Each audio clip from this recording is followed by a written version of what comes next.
નમસ્કાર. કાર્યક્રમની શરૂઆત આપણે કરી રહ્યા છીએ. સૌ આમંત્રિતોને પોતાનું સ્થાન લઈ લેવા વિનંતી.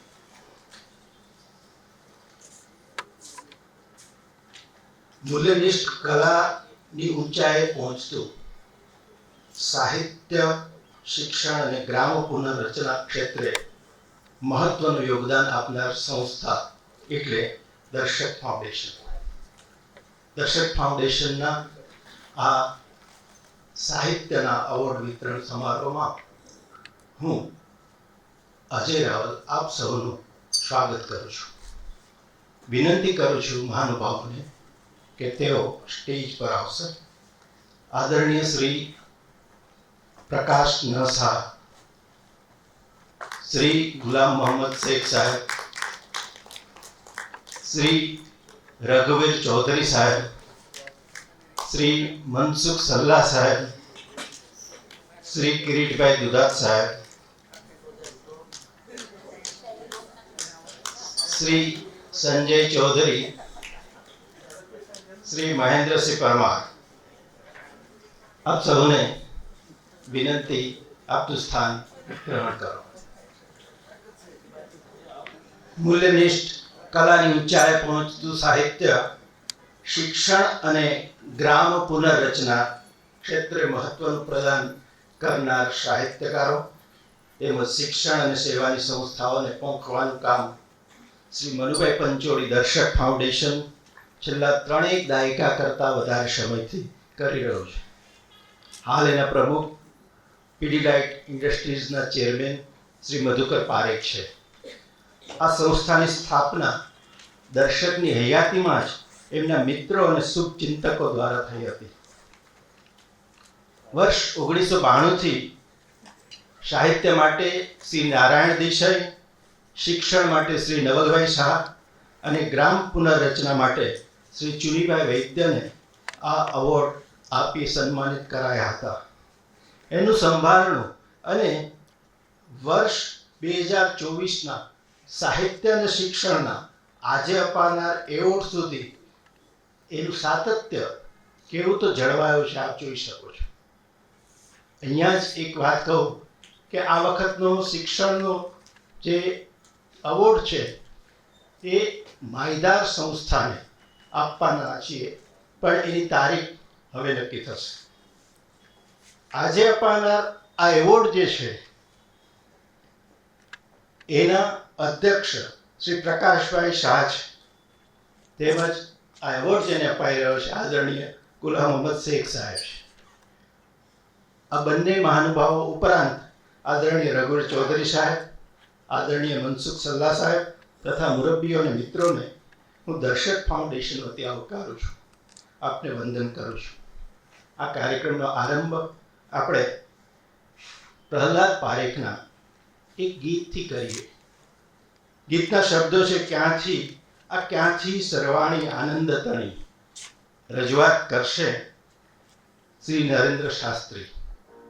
ગીતના શબ્દો છે ક્યાંથી આ સરવાણી આનંદ તણી.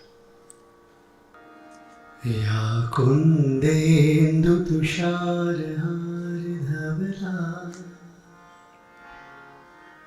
યા શુભ્રવસ્ત્રાવૃતા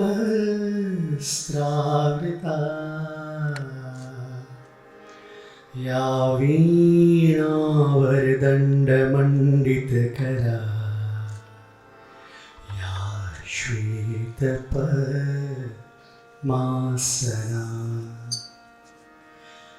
યા બ્રહ્માચ્યુત શંકર પ્રભૃતિભિર દેવૈ સદા વંદિતા સા માં પાતુ સરસ્વતી ભગવતી નિઃશેષજાડ્યાપા. ઓમ શાંતિ શાંતિ શાંતિ.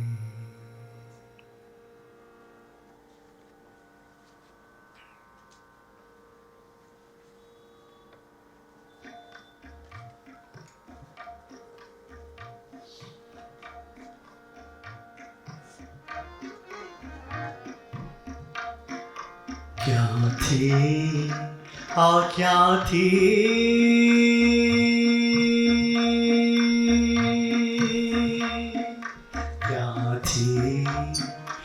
ક્યાંથી સર્વાણી આનંદ તણી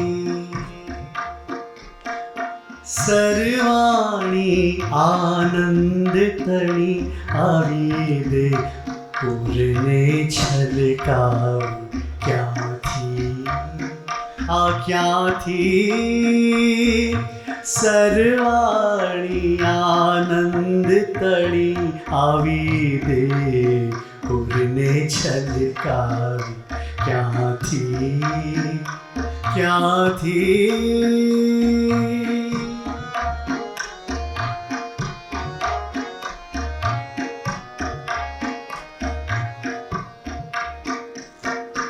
તું આવી પેલા તારકથી કે ધરતી કેરા માર્ગથી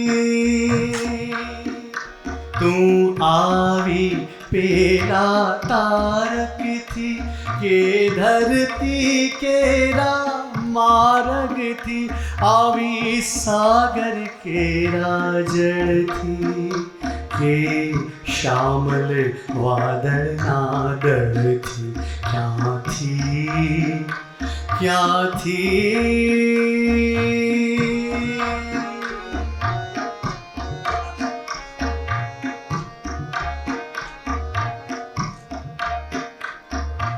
તું આવી કોઈક સૂર થકી કે નૈન તણા કો નૂર થકી તું આવી કોઈક સૂર થકી કે નૈન તણા કો નૂર થકી તું આવી સપના ઘાટે કે અતીત કેરી વાટે ક્યાંથી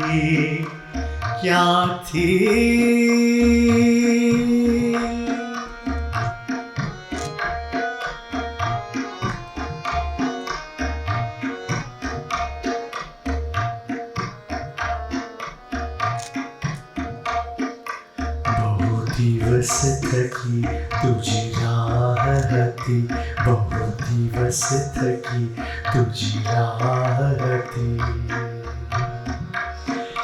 નહીં જાણ થઈ તું ક્યારે આવી મમ અંતર આરે હે ઝરણી તુજ કરણીથી નિરખું હું રે માં હરિયાળી ક્યાંથી સર્વાણી આનંદ તણી આવી દે પૂરને છલકાવી સર્વાણી આનંદ તણી આવી દે પૂરને છલકાવી સર્વાણી આનંદ તણી આવી દે પૂરને છલકાવી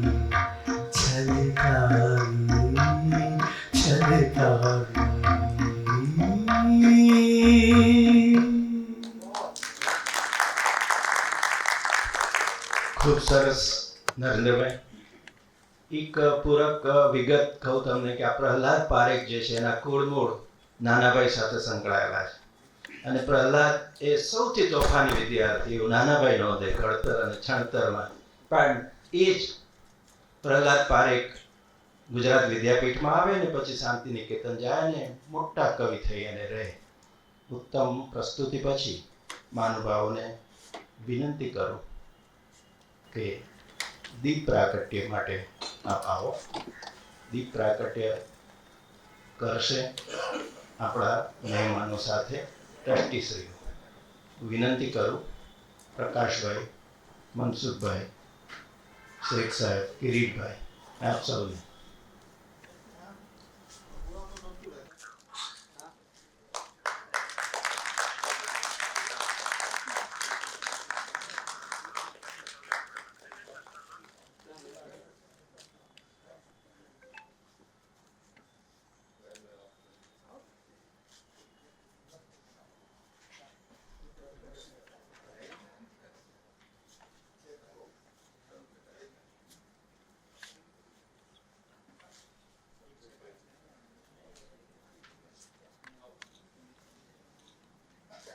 ખૂબ ખૂબ આભાર આપ સૌનો. આદરણીય શેખ સાહેબ, અધ્યક્ષ પ્રકાશભાઈ, મંચસ્થ મહાનુભાવો, મૂર્ધન્ય સાહિત્યકારો, વડીલો અને મિત્રો, અજયભાઈએ કહ્યું તેમ 1992માં દર્શક ફાઉન્ડેશનની સ્થાપના થઈ. ત્યાર પછી અનેક વિવિધ પ્રવૃત્તિઓ થતી રહી છે દર્શક ફાઉન્ડેશન હેઠળ. અને આજે 3 એવોર્ડ અપાય છે. તે ઉપરાંત મુખ્ય વસ્તુ જે રહી છે તે છે પુસ્તક પ્રકાશન, તે ઉપરાંત વાંચન શિબિર, લેખન શિબિર, ગ્રંથ વિમર્શ, આ બધી વિવિધ પ્રવૃત્તિઓ રહી છે. પણ આ છેલ્લા વર્ષમાં મેં જે કેટલીક પ્રવૃત્તિઓ કરી અને તેમાં ખાસ જે નોંધપાત્ર પ્રવૃત્તિઓ છે તેના વિશે મારે આપને કહેવું છે. તો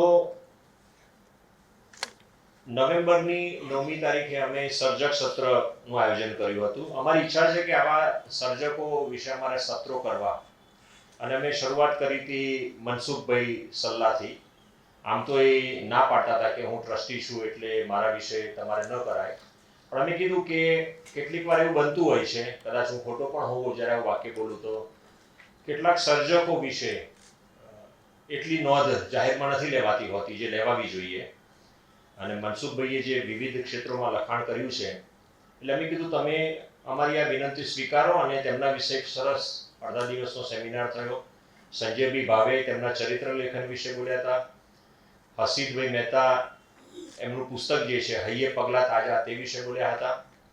અને મનસુખભાઈ પોતે તો પ્રતિભાવ આપ્યો તો રઘુવીરભાઈ પણ બોલ્યા હતા. પણ એમાં જે વિશેષ વાત બની તે હતી કે મહેન્દ્રસિંહે જ્યારે પઠન કર્યું તેમના ચરિત્ર, હું ભૂલી ગયો છું, ઇસ્માઇલભાઈ કલી, એ વખતે હું માનું છું જેટલા હાજર હતા ઓડિયન્સમાં એમાં મોટા ભાગનાની કદાચ આંખો ભીંજાઈ ગઈ હતી. તો એ અદ્ભુત કાર્યક્રમ થયો હતો. અને આવા સર્જક સત્રો અમે કરતા રહીશું, ખાસ કરીને એવા સર્જકો વિશે કે જેમના વિશે કદાચ જાહેરમાં જેટલું બોલાવું જેટલું નથી બોલાતું. એક વિશેષ સેમિનાર અમે જે કર્યો એ એકત્ર ફાઉન્ડેશનના અતુલભાઈ રાવલ, અમદાવાદ યુનિવર્સિટી અને દર્શક ફાઉન્ડેશને સાથે મળીને અમદાવાદ યુનિવર્સિટી ખાતે ડિજિટલ હ્યુમેનિટીઝ પર કર્યો હતો. અને જાન્યુઆરીની 4મી તારીખે આ વર્કશોપનું આયોજન થયું. એમાં ઇન્વાઇટેડ હતા, એમાં ઘણા બધા વડીલો અહીં હાજર છે, હર્ષદભાઈથી શરૂ કરીને અજયભાઈ પણ એમાં હતા. તો એનો મુખ્ય આશય હતો કે અત્યારે ડિજિટલ કન્ટેન્ટ તો ઘણું બધું બને છે, તો ડિજિટલ કન્ટેન્ટનું સ્વરૂપ શું હોવું જોઈએ. ગુજરાતીમાં જ્યારે ડિજિટલ કન્ટેન્ટ મૂકવાનો પ્રશ્ન આવે છે ત્યારે કયા ફોર્મેટમાં એને સ્ટોર કરવું જેથી કાલ ઉઠીને યુનિકોડ આધારિત જ્યારે સર્ચ કરવાનું થાય, અત્યારે આપ સૌને ખ્યાલ હશે તો ઇન્ટરનેટ પર આપણે જ્યારે ગુજરાતી ભાષામાં સર્ચ કરવા જઈએ છીએ તો એટલું આસાનીથી સર્ચ નથી થતું. તો એના જે વિવિધ અભિગમો છે ત્યાંથી શરૂ કરીને ડિજિટલ ટેકનોલોજીના પોતાના પણ ચેલેન્જીસ છે. પછી સ્પેલ ચેકર, તો સ્પેલ ચેકર રૂલ બેઝ છે. અને હવે જ્યારે આર્ટિફિશિયલ ઇન્ટેલિજન્સ આવી ગયું છે એમાં deep learning, large language models, તો આવા અનેક પ્રશ્નો, અનેક ચેલેન્જ ટેકનોલોજીના સંદર્ભમાં પણ છે. ભાષાની વાત તો અલગ છે આખી. તો આ આખા સેમિનારનું આયોજન જે કર્યું હતું એનું મુખ્ય શ્રેય તો અમારે આપણા વડીલ અને વિદ્વાન, વડીલ તો નહીં પણ વિદ્વાન બાબુભાઈ સુથારને આપવું જોઈએ, કેમ કે એમણે બહુ સરસ રીતે આખું આયોજન કર્યું હતું. અને એમણે પ્રશ્નોત્તરીના સંદર્ભમાં, મુખ્યત્વે તો ઇન્ટરેક્શનના સંદર્ભમાં આયોજન થયું હતું. અને એના અંતર્ગત મારે કહેવું જોઈએ કે કેટલાક કામોની શરૂઆત થઈ ગઈ છે. ખાસ કરીને સ્પેલ ચેકર અને ગ્રામેટિકલ એરર કેવી રીતે શોધી શકાય તેના સંદર્ભમાં શરૂઆત થઈ છે. અને કેટલાક મિત્રો આમાં પ્રતિબદ્ધ છે અને એમાં એમનું કામ કરી રહ્યા છે. એક વિશિષ્ટ વાર્તા શિબિર જે હમણાં થયો ફેબ્રુઆરીમાં, એ વાર્તા શિબિરના જે તજજ્ઞો હતા એ હતા ભરતભાઈ નાયક, અજયભાઈ સરવૈયા અને કિરીટ દુધાત. અને આમ તો એ તજજ્ઞ જ કહેવાય મહેન્દ્રસિંહ, પણ મહેન્દ્રસિંહ એવું કીધું કે હું સંચાલક બનીશ. અને ઉત્તમ સંચાલન તેમણે કર્યું હતું. અને ગુજરાતી ટૂંકી વાર્તાના ક્ષેત્રે અત્યારે જે મહત્વના કેટલાક નામો છે એમાંના કેટલાક મિત્રો આ વાર્તા શિબિરમાં શિબિરાર્થી તરીકે હાજર હતા. અને એનો આખો અહેવાલ પણ પ્રગટ થયો છે. અને અમે આ અહેવાલ પણ કદાચ ઇન્ટરનેટના માધ્યમથી આપ સૌની સમક્ષ મૂકીશું. અમારે ઘણા બધા આવા કાર્યક્રમો કરવા છે. એક કાર્યક્રમ જે હવે ફરી શરૂ કરવો છે સાહિત્ય પરિષદ સાથે રહીને ગ્રંથ વિમર્શ છે. અને આ ઉપરાંત અનેક વાર્તા શિબિરો, વાંચન શિબિરો એ કરતા રહીશું. કેમ કે અત્યારે ગુજરાતના ઘણા બધા જે નવોદિત લેખકો જે માને છે કે દર્શક ફાઉન્ડેશનની મહત્વની ભૂમિકા છે, અને આ વાંચન શિબિરોમાં જ્યારે આવ્યા હતા એનાથી એમનું ઘણું બધું ઘડતર થયું હતું. તો 1-2 દિવસના નહીં પણ 5 દિવસના પણ આવા વાંચન શિબિરો, વાર્તા શિબિરો વગેરે અમે કરવાનું આયોજન રાખીએ છીએ અને ગુજરાતી સાહિત્ય પરિષદ છે, ગુજરાતી વિશ્વકોશ છે, તેવી જે પણ સંસ્થાઓ છે એ બધા સાથે રહીને પણ આ બધા કાર્યક્રમો અમે કરતા રહીશું. આપ સૌનો આભાર. ધન્યવાદ સંજયભાઈ. હવે આપણા જાણીતા વાર્તાકાર શ્રી કિરીટ દુધાતને વિનંતી કે ગુલામ મોહમ્મદ શેખ સાહેબનો વિશેષ પરિચય આપ સૌને કરાવે. શ્રી કિરીટ દુધાત સાહેબ. વિજય. આ કાર્યક્રમના અધ્યક્ષ પ્રકાશભાઈ, જેમનું આપણે સન્માન કરી રહ્યા છીએ તે ગુલામ મોહમ્મદ શેખ સાહેબ, આદરણીય રઘુવીરભાઈ, સલ્લા સાહેબ, સંજય, મહેન્દ્રસિંહ, અજય અને આપ સૌ પધારેલા મહાનુભાવો. આજે આપણે ગુલામ મોહમ્મદ શેખ સાહેબનું સન્માન કરી રહ્યા છીએ તો એક સાથે 3 વ્યક્તિત્વોનું સન્માન છે. એક કવિ ગુલામ મોહમ્મદ શેખ, એક નિબંધકાર ગુલામ મોહમ્મદ શેખ અને એક ચિત્રકાર.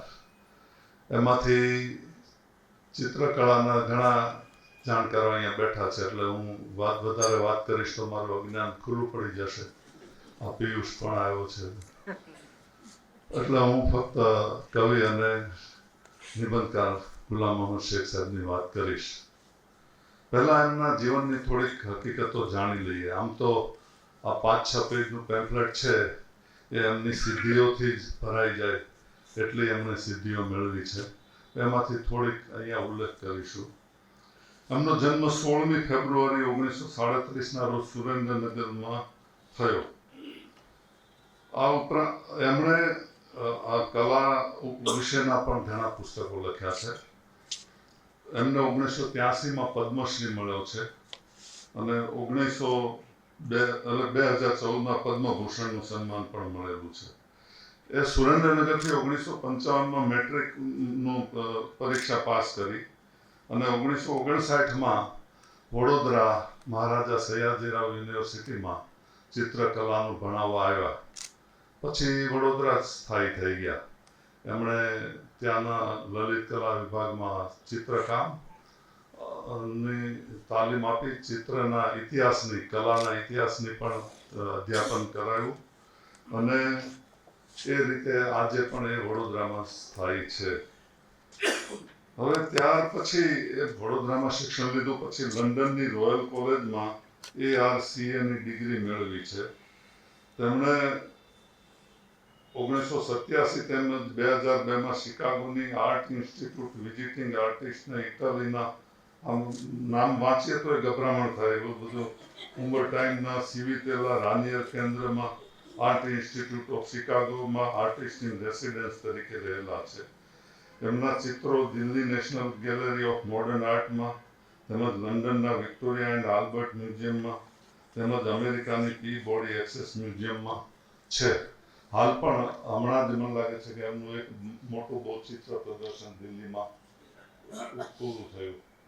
આ સિવાય પણ અસંખ્ય એમને જૂન સુધી ચાલશે. આમ તો એક વર્ષ પહેલા સમાચાર હતા કે એમનું એક પેઇન્ટિંગ 16 કરોડમાં વેચાણું.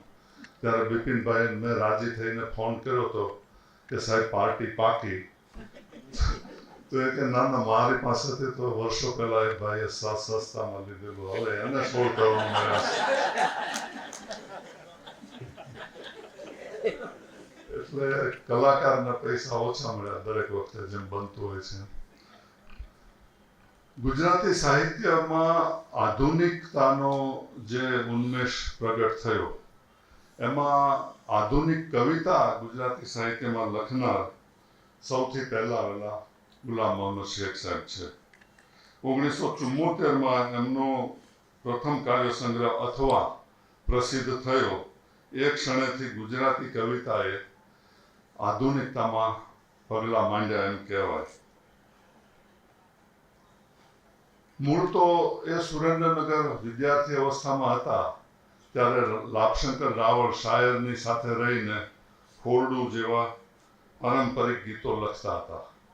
પણ એ જ્યારે ચિત્રકળાનું ભણવા આવ્યા વડોદરા ત્યારે પોતાની જાતને ચિત્રકળા પૂરતી મર્યાદિત ના રાખી અને સુરેશ જોશી છે, ભોગીલાલ ગાંધી છે, પ્રબોધ પ્રબોધભાઈ છે, પ્રબોધ ચોકસી, એમનો સંસર્ગ કર્યો અને વિશ્વમાં સાહિત્ય ક્ષેત્રે પણ શું આધુનિકતામાં થઈ રહ્યું છે એનો પરિચય મેળવ્યો અને પછી આમ કહેવાય કે વળું બદલ્યું. એટલે પછી એમણે આધુનિક કવિતા લખવાની શરૂઆત કરી અને મેં કહ્યું 1974માં અથવા સંગ્રહ પ્રસિદ્ધ થયો. હવે એમની આધુનિક કવિતાના 2-3 ઉદાહરણ આપું તો એવું થાય છે કે નામનું કાવ્ય છે એમાં તમે જુઓ,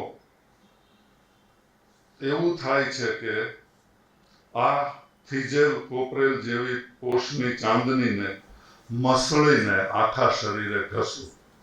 હવે આ પંક્તિઓ લખાયાને લગભગ 60-70 વર્ષ થયા છે, પણ હજી એની સેન્સ્યુઅસનેસ એટલી જ તાજી છે.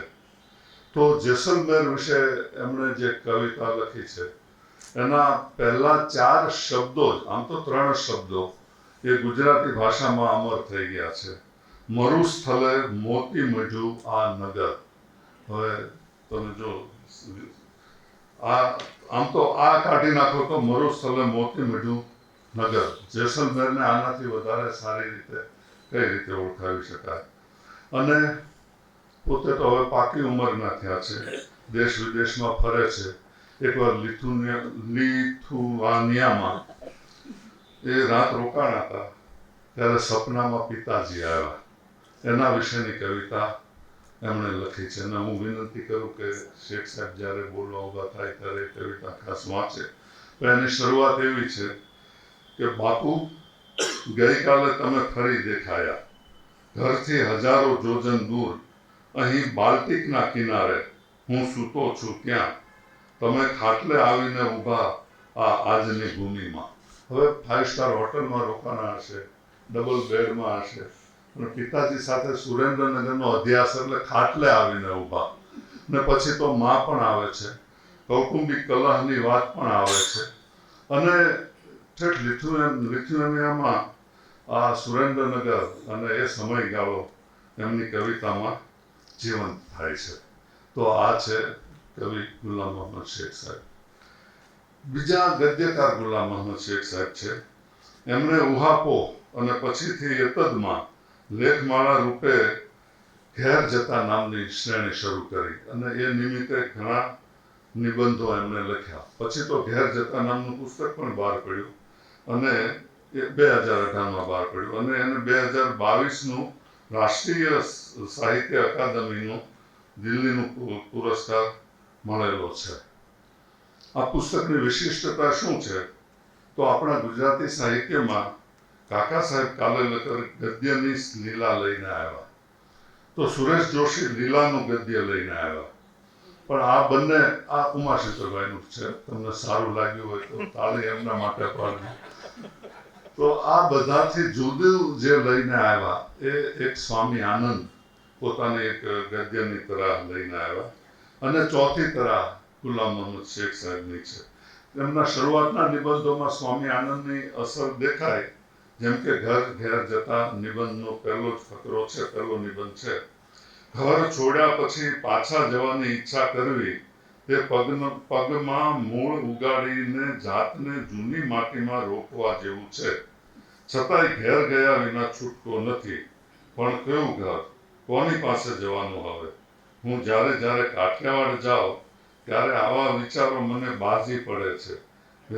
વિરમગામથી ગાડી બદલાય ત્યારે જે જમીનમાં હવાની અંદર મેં મારું બાળપણ ગાળ્યું છે એની સ્મૃતિઓ ઝાંખરાની જેમ વળગવા માંડે છે. વહેલી સવારમાં વિરમગામ સ્ટેશનના પ્લેટફોર્મ પર કાબરોનો અસહ્ય કલબલાટ, લોકવાણીનો ફેર અને લાલ ડબ્બામાંથી ડોકાતી કાંટાળ જમીન પર લથડિયા ખાતો પીળો તડકો. હવે જો લાલ ડબ્બો, પીળો તડકો, એ એની અંદર ચિત્રકાર જે છે ગદ્યકારને મદદ કરી રહ્યા છે એ આપણે અહીંયા જોઈ શકીશું. અને લથડિયા ખાતો એટલે એ ધ્વનિથી પણ આખી વસ્તુ ચાક્ષુષ કરે છે. પણ જેમ કોઈ કોકડી ગૂંચવાયેલી હોય 2, 4, 5 દોરામાં, એમાંથી કોઈ ધીરજથી પોતાનો દોરો ધીમે ધીમે જુદો કરી અને એક જેમ વણાટ વણે એમ શેખ સાહેબે આ ગદ્યમાંથી ધીમે ધીમે પોતાનું ગદ્ય પણ નિપજાવેલું છે. એના ઉદાહરણ તરીકે એમનો એક નિબંધ છે શિયાળાની સવાર. એનો એક ફકરો હું તમારી આગળ વાંચું છું. આમ તો આપણે 24 કલાક આ શરીરમાં જ રહીએ છીએ, પણ એ શરીરના ઘાટ અને ઘૂંટ એવા અલગ અલગ છે જે આપણને વિચાર ન આવ્યો. આ વિચાર શેખ સાહેબને જ આવી શકે. તો આ નિબંધ હવે હું કોટ કરું છું. નાવણની લીલા ન્યારી છે એ આ અટપટા અણઘડ કારીગરના જંતર જેવા શરીરને ચાંપ દબાવી ચાલતું કરે છે. આમે જંગી જીવડું કીડી મકોડા કે વાંદા કરોળિયાની હારનું હવે જોજો લાંબા મજાગરા વાળા હાથ પગ વચ્ચે ધડનું થડ અને ઉપર નાળિયેરી માથું, છૂછા એટલે વાળનો સંદર્ભ છે, આંકડા જેવા આંકડા એટલે એ રીતે આંકડા, ખાડાને ઢીમચા ચોમેર, ફોયણે કાણું, બૂટ પર બાકોરું ને બારાનો નહીં પાર. આ બધું નાતા થાય એટલું છતું ક્યારેય નહીં, આંખે પમાય નહીં. તે બધું આ આંગળે કળાય. બહાર હોય તો વેશે વીંટાળેલું ભ્રામક ભાસે. વાંકા ચૂકા અંગને આવરવા કે છાવરવા વાઘા, હાથે પગે ભૂંગળા ને ધડ કરતા બટન બંધ તાકા. પગના આંકડા પકડાય નહીં ત્યાં વાદળીના આટા. ઢાંક ને ઢાંક, તાઇફો કૂતરાને જબલા ચડાવ્યા હોય એવો જ. જો આ શરીરને આપણે આ પહેલા ક્યારે આ રીતે જોયું નહોતું.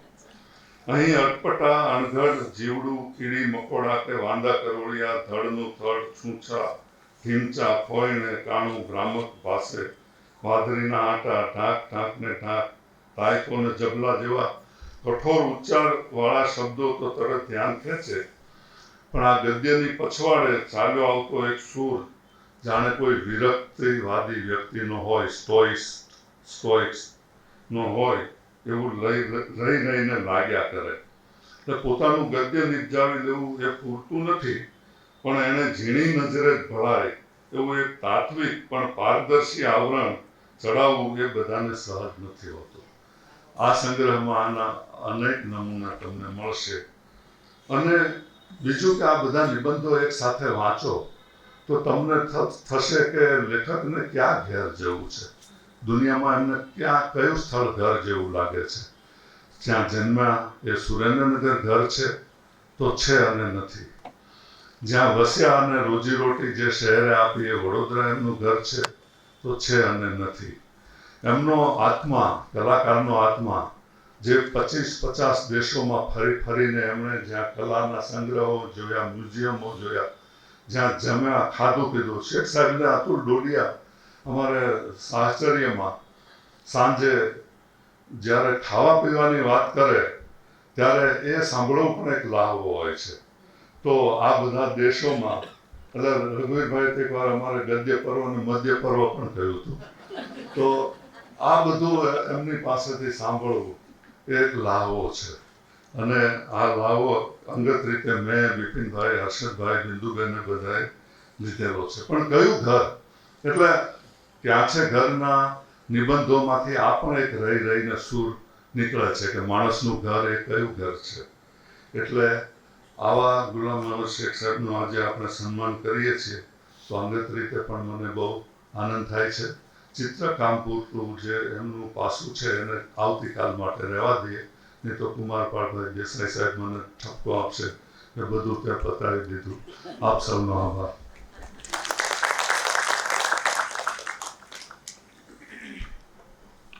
અને હવે આ જ ઉચિત સમય છે આવા પ્રતિભાવંત સાહિત્યકાર શ્રી ગુલામ મોહમ્મદ શેખ સાહેબને આપણે વર્ષ 2024ના દર્શક ફાઉન્ડેશનના સાહિત્યિક એવોર્ડને અર્પણ કરી ધન્ય થઈએ. દર્શક ફાઉન્ડેશનના ટ્રસ્ટીઓ આદરણીય પ્રકાશનો શાહ, આદરણીય રઘુવીરભાઈ તેમજ મનસુખભાઈ સલ્લા સાહેબને વિનંતી કરું કે એઓ શેખ સાહેબને તામ્રપત્ર આપે. તામ્રપત્ર જે છે તેનું વાંચન મહેન્દ્રસિંહ કરશે.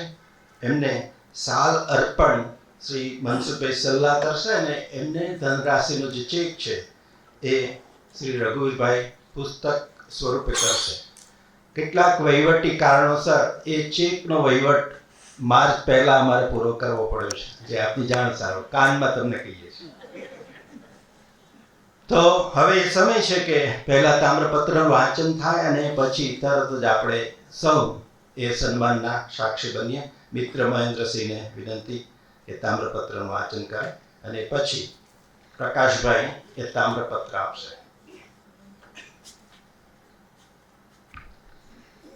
સમર્થ ગદ્યકાર શ્રી ગુલામ મોહમ્મદ શેખને શ્રી મનુભાઈ પંચોળી દર્શક ફાઉન્ડેશન સાહિત્ય એવોર્ડ 2024 સહર્ષ અર્પણ કરું છું.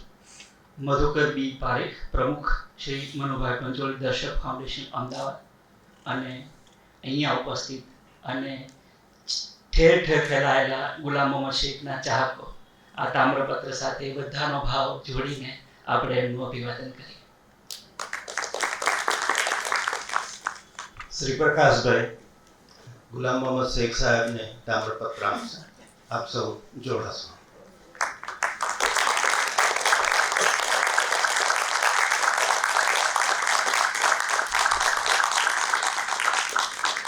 શ્રી મનસુખ સલ્લા સાહેબને વિનંતી કરું એવો સાલ અર્પણ કરશે.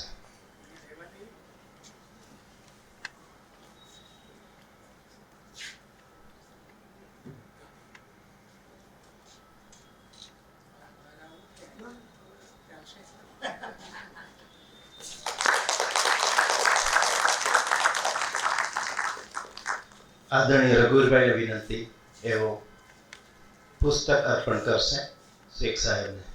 શ્રી રઘુવીરભાઈ.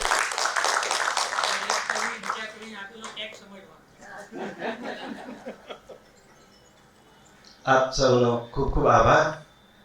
અને હવે કિરીટભાઈને પુસ્તક અર્પણ કરે છે.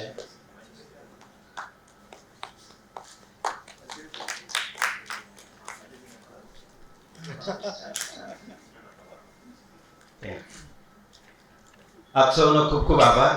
અને હવે શ્રી મનસુખ સલ્લા સાહેબ, જે દર્શકની સંસ્થા લોક ભારતીના પૂર્વ આચાર્ય, સાહિત્યકાર, કેળવણીકાર અને દર્શક ફાઉન્ડેશનના ટ્રસ્ટી ને વિનંતી કરું કે પ્રસંગોચિત વ્યાખ્યાન માટે આપ આવો અને વ્યાખ્યાન આપો. શ્રી મનસુખ સલ્લા સાહેબ.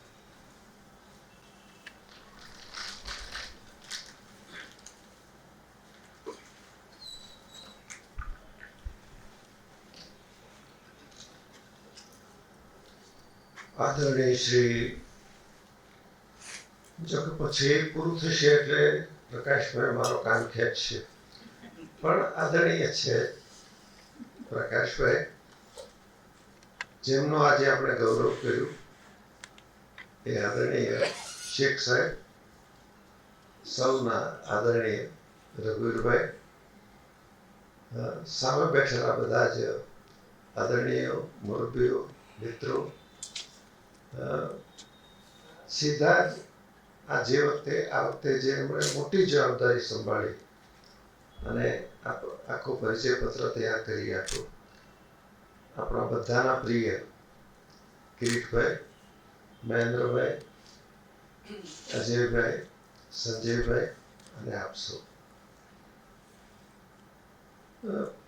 ત્રણેય શેખ સાહેબના ત્રણેય ક્ષેત્રો સ્વયં પ્રતિષ્ઠિત છે. બહુ જ એમનો ગૌરવ થયું છે. મને જરાક જુદા દ્રષ્ટિકોણથી શેખ સાહેબને જોવાનું ગમે. બાઇબલમાં આવું કહ્યું છે કે તારી પાસે દીવો હોય તો ટોપલા નીચે ન ઢાંકી રાખતો, ટેકરી ઉપર મૂકજે કે જેથી બીજાને પ્રકાશ મળે. એ કેવો એ ગાળો ગુજરાત યુનિવર્સિટી માટે પણ એવો જ અદ્ભુત હતો. મહારાજા સયાજીરાવ યુનિવર્સિટી માટે પણ અદ્ભુત હતો. એક ક્ષેત્રમાં, માત્ર કલા અને કવિતામાં નહીં, તમામ ક્ષેત્રોમાં બહુ જ મોટા પ્રતિભાવાન એવા અનેક લોકો અધ્યાપક હતા. એટલે કે જે એમણે વિચાર્યું, લખ્યું, સંબંધો બંધાયા, એ બધાનો લાભ એના વિદ્યાર્થીઓને મળ્યો. હમણાં હું આ નિમિત્તે શરીફાબેનનો એક વક્તવ્ય છે, આમ તો મોટાભાગનું વાંચન કરેલું છે અમે ઘર જતા, તો એક જે નોંધપાત્ર ઘટના છે તે એ છે કે આ સૌએ, એ સુરેશભાઈ હોય, શેખ સાહેબ હોય, શિરીષભાઈ હોય કે બીજા અનેક એવા ઉત્તમ, એ બધાએ માત્ર નિજાનંદ, માત્ર પોતાની પ્રતિષ્ઠા, એ બધાને બાજુમાં રાખીને વિદ્યાર્થીઓને જે રીતે તૈયાર કર્યા, એના માટે જે સમય આપ્યો, એને જે ચાહ્યા, એટલે હું ઘણી વાર કહેતો હોઉં છું કે ઉત્તમ અધ્યાપક એના વિદ્યાર્થીઓના હૃદયમાં જીવતો હોય છે. અને આ સૌ કેમ આટલું બધું એમને માટે ઉમળકો છે, આદર છે, એનું એક પાયાનું કારણ આ છે. જે પુસ્તક નિમિત્ત બન્યું છે એ ગુજરાતી ગદ્યમાં એની સાહિત્ય અકાદમીએ પણ એની બહુ જ ગૌરવભરી રીતે નોંધ લીધી, એવોર્ડ આપ્યો. અમે જ્યારે આ પ્રકારનું વિચારતા હોઈએ છીએ, એટલે કે દર્શક ફાઉન્ડેશન, ત્યારે એમાં કોઈ અમુક કે તમુક એ નથી હોતું, પણ આ બને એટલું તટસ્થ રીતે નિર્ણય થાય. એટલે જે એવોર્ડ, જે વખતે આમાં એક સ્પષ્ટતા કરું, સાહિત્ય એવોર્ડ દર વર્ષે અપાય છે, પણ ગ્રામ પુનરુત્થાન અને શિક્ષણ એ એકાત્રા વર્ષે અપાય છે, દર વર્ષે નથી અપાતો. આ વર્ષે શિક્ષણ અને સાહિત્યનો એવોર્ડ એ બંને અપાયા, અને આ બીજો અપાશે. આ એવોર્ડની પસંદગી માટે 10 જેટલા નામ અમે પસંદ કરીએ છીએ, એમની સંમતિ માગીએ છીએ, અને પછી દર વર્ષે કોઈક ને કોઈક અમને નામ સૂચવતું હોય છે. એ નામ જે સૂચવાયેલા હોય તે એ વખતે જે સભ્યો મિટિંગમાં બેઠા હોય અને નામ સૂચવે તે અમારી પાસે જે એક યાદી છે, આ બધું જ બધા સામે મૂકવામાં આવે છે.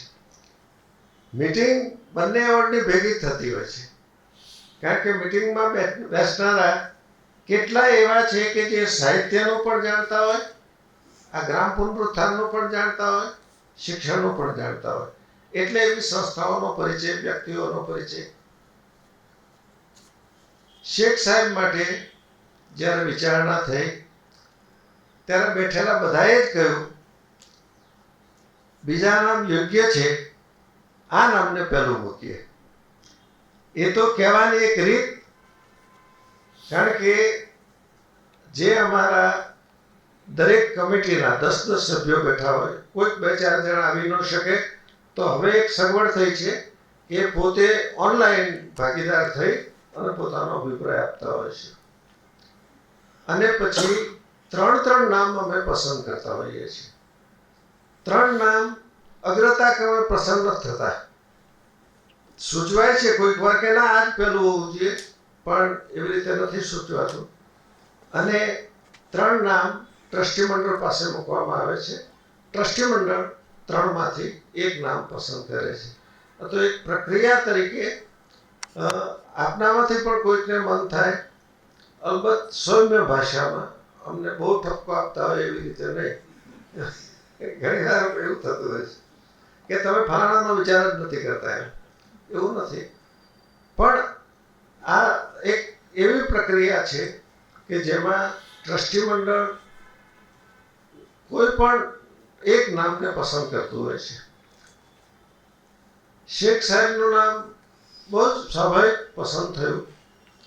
એમાં એમનું આ પુસ્તક વારંવાર સૌએ કયા કર્યું કે આ પુસ્તક એવું છે કે જેની વિશેષપણે નોંધ લેવી જોઈએ, અને આજે આપણે એ પુસ્તકનું ગૌરવ કરીએ છીએ. અમારો ભાવ શું છે? અમે સન્માન કરીએ છીએ એવો શબ્દ નથી વાપરતા, ગૌરવ કરીએ છીએ આપણી ભાષાનું, આપણી ભાષાના સર્જકનું. નમ્ર ભાવે અમે કહીએ છીએ કે આપે આ અમારું ગૌરવ સ્વીકાર્યું એ માટે અમે આભારી છીએ. શેખ સાહેબ, અમે આપના આભારી છીએ. હવે શેખ સાહેબને મેં જે જાણ્યું એ જોતા જાહેરમાં વિનંતી કરું તો વાંધો નહીં આવે માનું છું. એમણે કંઈક એવું પસંદ કર્યું હતું કે એક કવિતા જ માત્ર વાંચશે. શેખ સાહેબ, આ પ્રાસંગિક થોડુંક કહો એવી અમારી વિનંતી છે. આભાર.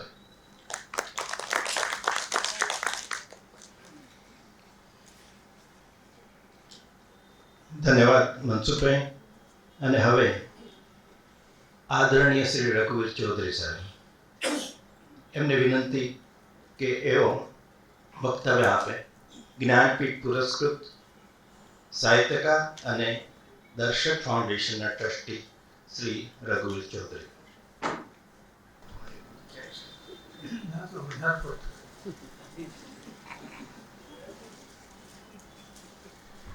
આદરણીય પ્રકાશભાઈ, મારા પ્રિય શેખ સાહેબ મનસુખભાઈ, કિરીટભાઈ, મહેન્દ્રસિંહજી, અને જે બે ટ્રસ્ટીઓ હોય બધો ભાર પાડી રહ્યા છે તે અજયભાઈ અને સંજયભાઈ.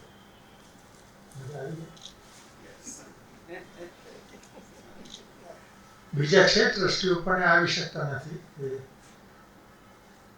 બે બીજા આમંત્રિત ટ્રસ્ટીઓ છે એ કામ કરે છે કોઈ. શેખ સાહેબ મારાથી 1 વર્ષ મોટા છે, આમે મોટા છે.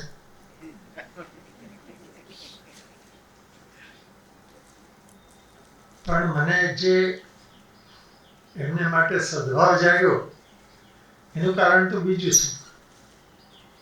61-62માં મુંબઈમાં કાવ્ય સત્ર હતું ત્યારે આ બાજુથી જે બે કવિઓ આવેલા બીજા આવ્યા હતા, પણ ગુલામ મોહમ્મદ શેખ અને પ્રદ્યુમ્ન તન્ના એ વધારે એટલા માટે ગમ્યા કે બે જણા એટલું સારું ગાતા હતા, લોકગીતો, ગરબા, બધું. પછી તો જાણ્યું કે વડોદરામાં આજે અત્યારે અદ્ભુત ગરબા થયા છે એના મૂળમાં શેખ સાહેબ છે.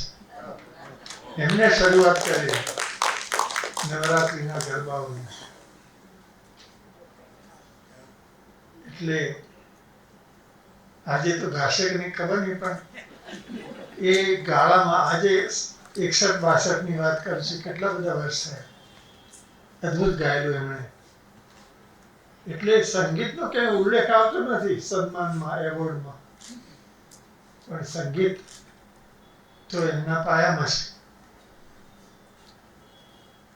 અને સંગીતનું એક જે સૂક્ષ્મ રૂપ છે જેને કારણે ગદ્ય સર્જનાત્મક બને છે એ પણ તમે એમના લેખનમાં જોઈ શકશો.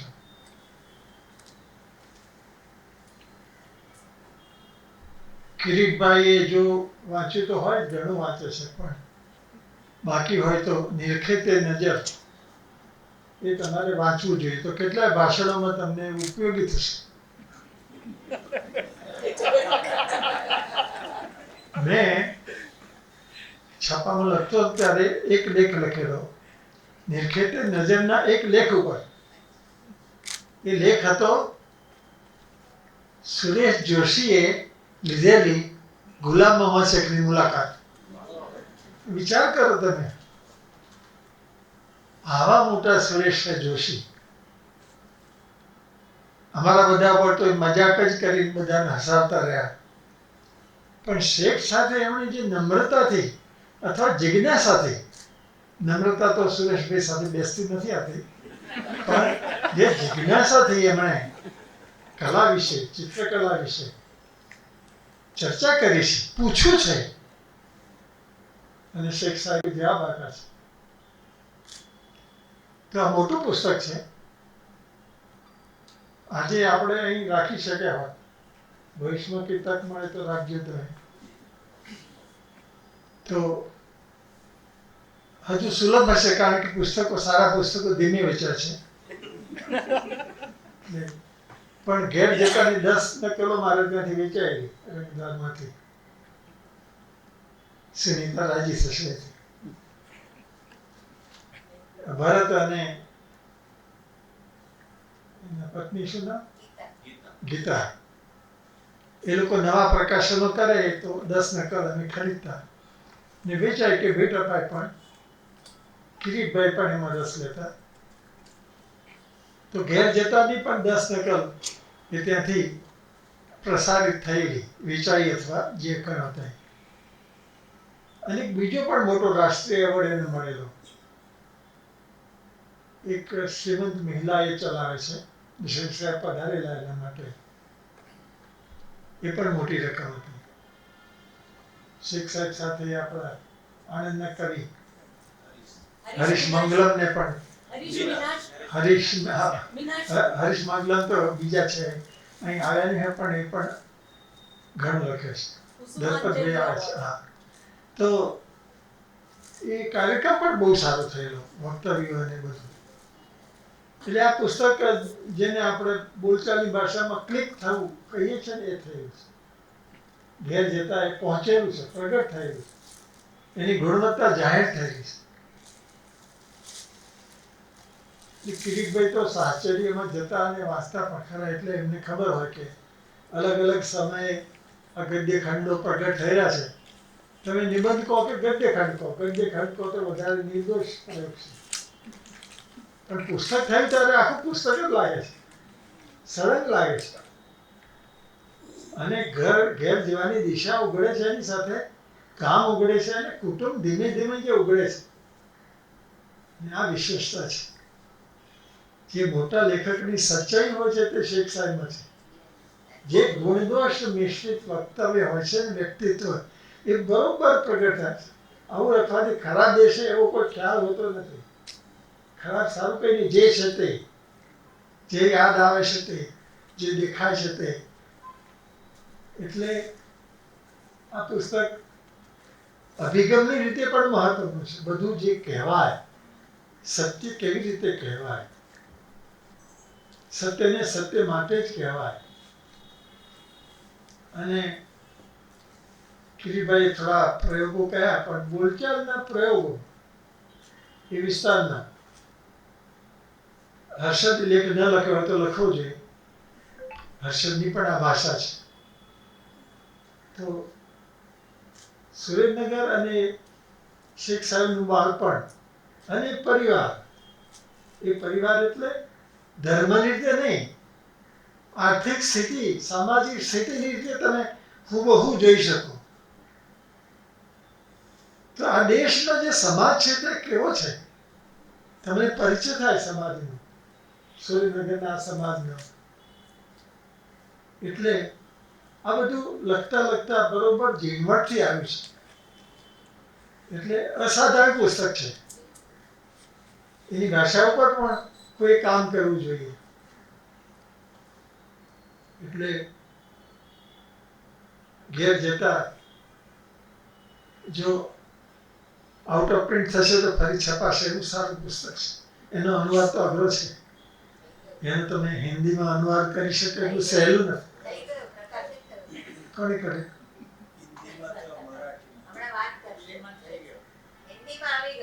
તમે વાંચો પછી.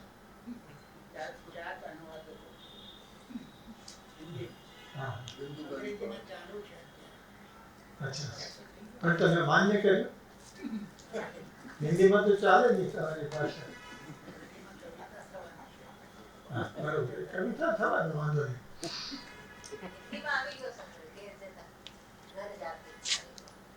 કોણે પ્રગટ કરી?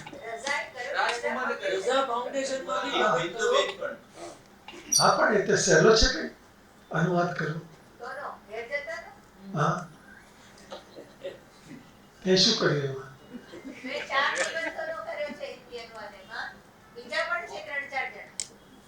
આપણે કઈ સહેલું નથી એટલે કઈ તમે અનુવાદ કર્યો પણ આ ભાઈ પ્રતિવાદ કરે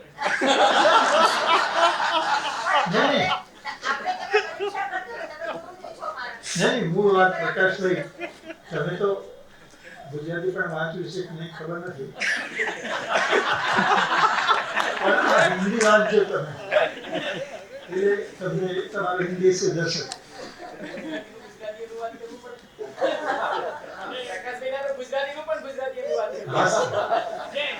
મને રંગદ્વારમાંથી નહીં પણ એક પાસે નકલ મળી હતી એટલે મેં સંભાળી સારું કહેવાય પણ મૂળ વાત આ છે કે એમ કહેવાય છે ને કે કવિતાનો અનુવાદ કરવો અઘરો છે જે અર્થમાં કહેવાય છે એ જ અર્થમાં આવા ગુજરાતી ગદ્યનો બીજી ભાષામાં અનુવાદ કરવો એ કસોટીનું કામ છે અને કોઈ કરે અને કંઈક અડધે પડધે પણ જાય તો સારી વાત છે એટલે કિરીટભાઈ થોડા દાખલા આપે પણ તમે વિગતવાર જઈ શકો અને તમે આખું પુસ્તક 10-12 દિવસ લાવીને વાંચો અને ચર્ચા કરો તો ખબર પડે કે આ શબ્દ પ્રયોગ અહીં કેવી રીતે આવ્યો છે શું છે એટલે ધન્ય છે આ સ્મૃતિને આજે તો એમને 88 ચાલે હા એટલા વર્ષ પહેલાનું બાળપણ મેટ્રિક પહેલાનું બાળપણ એમને કોઈ શબ્દમાં શંકા જાગે તો હર્ષદભાઈને અથવા મને ફોન કરે કે આ હર્ષદ કોઈ ના કરે ના શેખ સાહેબ હર્ષદ કરે છે કોઈ શબ્દની ખાતરી કરે અભિનંદન આપણે મૂળ વાત આ છે કે આવું ગદ્ય લખવું એ પોતે જ એક મોટી ઘટના છે આ લખતા લખાઈ જાય એવું નહીં હોય લખીશ બરોબર ઝીણવટથી કુશાગ્ર બુદ્ધિથી કૃત સંકલ્પ થઈને આ કામ ઘૂંટીને કર્યું છે અને એમાં આજે દર વર્ષે મળતા બધા મિત્રો બધા જ નીવડેલા લેખકો તેમ છતાં નવી કૃતિ વાંચે અને ચર્ચા કરે એક મોટું અંધકાર અને હું એ પહેલી કવિતા એવી છે કે જે એ પ્રકારની લખાઈ અંધકારના જે બધા રૂપો છે જે ગુજરાતી કવિતામાં આવ્યા નથી અને છતાં આ શેખ સાહેબની કવિતામાં આપણે માણીએ છીએ પ્રત્યક્ષ થાય છે અંધકારને પ્રત્યક્ષ કરવું એટલે શું લાંબી કવિતા છે અને અદ્ભુત કવિતા છે જે પિતાજી વાળી કવિતાનો ઉલ્લેખ કર્યો ને તમે તે એ સાંભળતી વખતે તો મને ગાંધીજી જ યાદ આવે પિતા વિશે છે ગાંધીજી પણ તમને પ્રત્યક્ષ થાય છે એ રીતે કેટલાક ટૂંકા કાર્યો પણ અને આ ખોરડું ચૂએ તો એમણે છાપી નથી પછી બધા મિત્રોએ બહુ કડક રીતે કહ્યું પછી પરિશિષ્ટ તરીકે કેવી રીતે કંઈક છાપી છે અથવા અન્યમાં પણ લયની રીતે અદ્ભુત છે ખોરડું ચૂએ એટલે આ હાઈસ્કૂલ દરમિયાન અને મેં કહ્યું શરૂઆતમાં કે ગીતો લોકગીતો એ બધા ગાનાર ગાઈને આનંદ પામનાર અને વડોદરાને વારસો આપનાર નવરાત્રિના ગરબાઓનો કેવી મોટી ઘટના છે તો આ ગદ્ય આ કવિતા મેં જે શરૂઆતમાં શેખ સાહેબનું પુસ્તક વાંચેલું એનું નામ હતું અનુવાદનું હતું અમેરિકન ચિત્રકળાનો ઇતિહાસ મેં હમણાં પૂછ્યું કે આપનું સારું અંગ્રેજી કેવી રીતે થયું તમારું એટલે કે મારા બધા અધ્યાપકો અંગ્રેજીમાં જ બોલતા હતા એટલે હું એમની સાથે વાત કરતો ભણાવતા હતા અંગ્રેજી માધ્યમમાં બધા મહાન અધ્યાપકો ત્યાં થયેલા છે એક તો માધવ અચલ તો મને યાદ હતો એમને કહે એટલું આ સ્થાપત્યના અધ્યાપક સાહિત્યના પણ એટલા સારા વડોદરા તો પોતે જ સમૃદ્ધ અને એમાં આ બધા લોકો ભૂપેન પણ ત્યાં હતા બીજા ઘણા એટલે આ બધા લોકો ગુજરાતી હિન્દી અંગ્રેજી ચિત્રકળા સ્થાપત્ય સાહિત્ય એ સુરેશભાઈ તો હતા જ, પણ સુરેશભાઈની સાથે બધા કેટલા બધા મોટા વિદ્વાન અધ્યાપકો તો હતા. એટલે આજે આપણે શેખ સાહેબને આદર આપીએ છીએ, એની સાથે એ આખી પરંપરા જે એમની છે એને પણ આપણે આદર આપીએ છીએ. એટલે બીજો ઉલ્લેખ કરું, શેખ સાહેબની જે શરૂઆતમાં ઇનામ મળે એ બધા આપતા રહ્યા પરિષદને, સાહિત્ય પરિષદને,